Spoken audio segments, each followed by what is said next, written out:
Some weird news just broke. Waymo recalls software after two self driving cars hit the same truck. So, two self driving Waymos hit a truck just minutes apart. The pickup was being towed backwards and at an angle rather than being lined up straight behind the tow truck. The pickup's front end was partly in a turn lane next to the lane the tow truck was driving in. So both Waymo cars incorrectly interpreted what their cameras were seeing, and because of that, wrongly predicted how the truck was going to move, Waymo said. So after the first Waymo hit the pickup, the tow truck kept driving, but a few minutes later, a second Waymo vehicle came across this tow truck and also hit it. Luckily, there were no riders in either of the Waymo vehicles. So I guess this happened a few months ago, and the report is just coming out now because Waymo informed the local police and everybody that needs to know.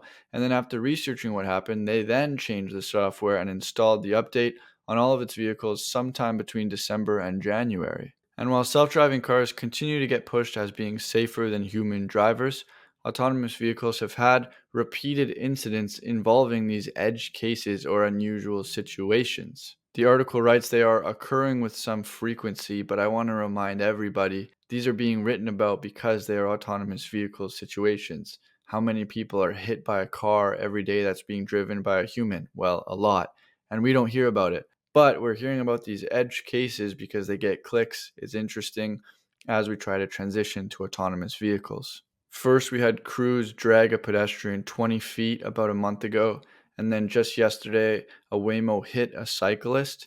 And now today, news is breaking about this weird, unusual circumstance. The difference between Cruise and Waymo is Cruise was not up front with the agencies. They weren't exactly telling the truth, whereas it sounds like in this case, Waymo went straight to the authorities that needed to know. So, definitely a peculiar situation here today with Waymo, and I think this reminds everybody that to have these vehicles on the road, you do need to have a degree of intelligence. LiDAR is not going to solve all of your problems. With that being said, I'm sure we're also going to see a lot of weird cases from Tesla's V12 too. Anyways, just a quick update as I thought this was interesting news, and see you guys soon.